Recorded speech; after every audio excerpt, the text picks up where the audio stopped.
Hello everyone. आपका फिर से हमारे चैनल पे स्वागत है जिसका नाम है ओपन बुक। और आज का जो हमारी थ्योरी होने वाली है वो है प्लेट टेक्टोनिक थ्योरी। अब थ्योरी को स्टार्ट करने से पहले कुछ बेसिक पॉइंट्स जो आपको हेल्प करेंगे इस थ्योरी को समझने के लिए। अब सबको पता है कि लिथोस्फेयर क्या होता है। हमने पुराने लेक्चर्स में पढ़ा कि लिथोस्फेयर क्या है। Crust plus upper most part of the mental को हम क्या बोलते हैं, लिथोस्फेयर। ठीक है। अब ये जो लिथोस्फेयर है ये broken into segments and each segment is known as plates. ये ब्रोकन है सेगमेंट में और उस सेगमेंट को हम क्या बोलते हैं, प्लेट्स बोलते हैं। और जो ये प्लेट्स टर्म है इसको कॉइन किसने किया था, विल्सन ने बोला था सबसे पहले। ठीक है। और जो ये प्लेट्स हैं ये फ्लोट किसके ऊपर कर रही है, एस्थेनोस्फेयर के ऊपर। एस्थेनोस्फेयर का मतलब मैंने आपको प्रीवियस वीडियोस में बताया। अगर आपको नहीं पता है तो आप जाके पहले वो लेक्चर देखिए तब यहाँ पर आइए। ठीक है। Oceans and continents lie side by side and together the part of the plate floats over the asthenosphere। ठीक है, दोनों क्या है, साइड बाय साइड है और फ्लोट कर रही है किसके ऊपर, एस्थेनोस्फेयर के ऊपर। और जब ये प्लेट्स क्या करेंगी, एक दूसरे के साथ इंटरेक्ट करेंगी तो क्या होगा, कभी इन प्लेट्स में कोलाइड होगा, कभी ये मूव एक दूसरे से दूर जाएंगी और कभी एक दूसरे को रब और पास करके साइड बाय साइड से क्या होगा, निकल जाएंगी। और जितनी भी टेक्टोनिक एक्टिविटीज़ हैं, चाहे वो अर्थक्विक है, वॉल्केनो है, माउंटेन बिल्डिंग है, जो भी इम्बैलेंस हो रहा है वो डायरेक्टली और इनडायरेक्टली किसके साथ रिलेट करता है, इन इंट्रैक्शंस के साथ। जो इंट्रैक्शन इन प्लेटों के बीच में होती है उसके साथ वो डायरेक्टली या इनडायरेक्टली क्या होता है, रिलेट होता है। अब इस डायग्राम में आपको सब क्लियर दिख रहा है कि जो हमारा अर्थ है उसको पार्टीशन किया गया है, उसको सेगमेंट में डिवाइड किया है और डिफरेंट हमारे पास क्या है, टेक्टोनिक प्लेट्स हैं। ठीक है। अब इसमें कुछ मेजर है, कुछ माइनर है, कुछ माइक्रो है, उसको हम नेक्स्ट में देखते हैं। पहले आप बस डायग्राम को देखो कि इसमें मैंने कुछ मेंशन किया है इसमें प्लेट्स, लेकिन उसको मैं स्पेसिफिक आपको आगे दिखाता हूँ कि कौन सी माइनर है कौन सी मेजर है। तो जो हमारे पास मेजर प्लेट्स हैं वो कितनी है, 7 है।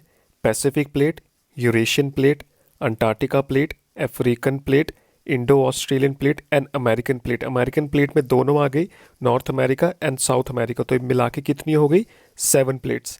एंड माइनर जो हमारे पास इंपॉर्टेंट प्लेट्स हैं वो कौन सी है, Burma plate, Arabian plate, Somalian plate, Nazca plate, Cocos plate, Scottish plate, Caribbean plates and Philippines plate. तो ये हमारे पास important major and minor plates हैं।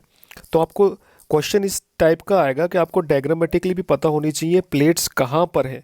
तो उसके लिए आपको मैप याद होना चाहिए और अच्छे से मैप याद होना चाहिए। तो आप लोग खुद से एक मैप ऐसा बना लें, उसको 5-6 बार बना लें जब तक आपको वो मैप याद ना हो, वो लोकेशन याद ना हो प्लेट की कि वो कहाँ पर है। जो 7 है वो तो आपको याद है क्योंकि कॉन्टिनेंट्स आपको याद है, प्लेट आसानी से याद हो जाएगी। लेकिन जो आपके पास माइनर प्लेट है, जैसे बुर्मा प्लेट कहाँ पर है, ठीक है, स्कॉटिश प्लेट कहाँ पर है, इसलिए आपको ये मैप याद रखना है ताकि आपके पास प्री में क्वेश्चन आए तो आप उसको कर लें आसानी से। अब हम पढ़ेंगे प्लेट इंट्रैक्शन। प्लेट इंट्रैक्शन में 3 टाइप की इंट्रैक्शन होती है प्लेट्स के बीच में।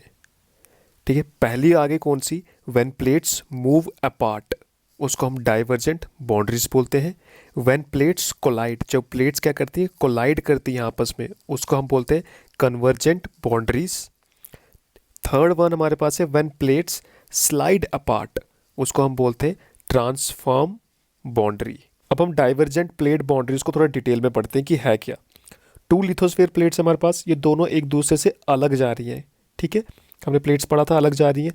अब इस डाइवर्जेंट प्लेट बाउंड्रीज को हम कंस्ट्रक्टिव प्लेट बाउंड्रीज भी बोलते हैं। क्यों बोलते हैं, जैसे ये क्या अपार्ट एक दूसरे से अलग जा रही हैं तो इनके बीच में जो गैप होगा वहाँ से मैग्मा क्या बाहर निकल कर आएगा, और जैसे ही मैग्मा बाहर आएगा तो वो क्या हो जाएगा, वो सॉलिड फॉर्म में हो जाएगा कन्वर्ट। ठीक है, नीचे लिक्विड है, जैसे ही ऊपर आएगा वो सॉलिड फॉर्म में कन्वर्ट हो जाएगा और वो अटैच हो जाएगा किसके साथ, लिथोस्फेयर के साथ। तो ऑटोमेटिकली लिथोस्फेयर में क्या हो रहा है, अटैच्ड एक और लिथोस्फेयर आ रही है कि मैग्मा की फॉर्म में। ठीक है, मैग्मा ऊपर आके क्या बोले, सॉलिड बन गया और वो किसके साथ अटैच हो गया, लिथोस्फेयर के साथ। तो क्या बन गया, ये कंस्ट्रक्टिव बन गया। ठीक है, कंस्ट्रक्टिव मतलब इसमें कुछ ऐड ऑन हुआ है, तो ये केस को क्या बोला जाता है, कंस्ट्रक्टिव प्लेट बाउंड्री भी बोला जाता है। डाइवर्जेंट जो बाउंड्रीज है ये कहाँ पे डेवलप होती है, ये कॉन्टिनेंट्स एंड ओशन दोनों में डेवलप होती है। जो मिड ओशनिक रीजेस हैं वो फॉर्म्ड होती हैं इनके इंट्रैक्शन से। जो प्लेट जो क्या कर रही है, डाइवर्ज कर रही है, तो वो क्या फॉर्म करती है, वो मिड ओशनिक रिजेस को फॉर्म करती हैं जिसको हम मॉर बोलते हैं, MOR। ठीक है। अब जो अफ्रीकन प्लेट है और जो सोमालियन प्लेट है वो क्या कर रही हैं, वो डाइवर्ज्ड हो रही हैं एक दूसरे के साथ। ठीक है, डाइवर्ज हो रही हैं और एक जी मॉर्फोलॉजिकली फीचर डेवलप हो रहा है वहाँ पे, उसको क्या बोलते हैं, ईस्ट अफ्रीकन रिफ्ट वैली।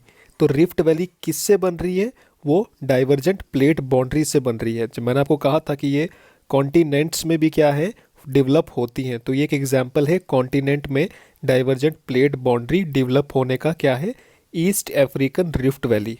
जो डाइवर्जेंट प्लेट बाउंड्री से इनके एजेस पे वॉल्केनिक इरप्शन होती रहती है। क्यों? क्योंकि प्लेट डाइवर्ज होती है, गैप बीच में फॉर्म होता है, तो उससे ऑटोमेटिकली जो मैग्मा है वो बाहर इरप्ट होता है। जो सी फ्लोर स्प्रेडिंग हाइपोथेसिस है हेनरी हेस की, ठीक है, वो किस पे डिपेंड, मतलब वो किस चीज़ पे बेस है, वो सारी की सारी किस चीज़ पे बेस है, डाइवर्जेंट प्लेट बाउंड्री पे डिपेंड करती है वो। ठीक है, इस हाइपोथेसिस को हम बाद में पढ़ेंगे। तो ये था हमारा पूरा डाइवर्जेंट प्लेट बाउंड्री के बारे में। आई होप कि ये आपको समझ आया होगा अच्छे से।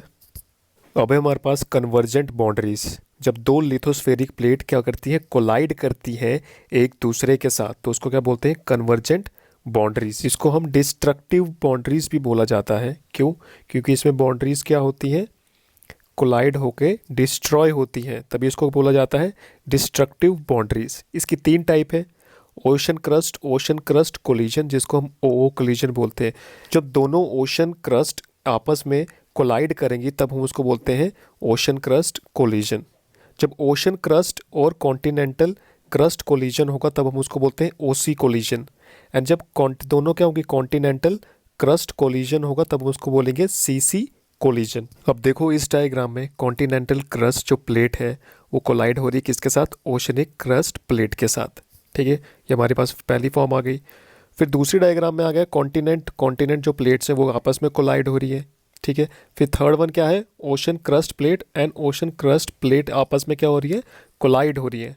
तो ये तीन क्या है, टाइप है कन्वर्जेंट बाउंड्री की। So this is all about the plate tectonic theory. अगर आपको वीडियो अच्छी लगे तो प्लीज़ लाइक करें, इस चैनल को सब्सक्राइब करें। अगर कोई भी डाउट है तो प्लीज़ कमेंट बॉक्स में कमेंट करें। Thank you so much.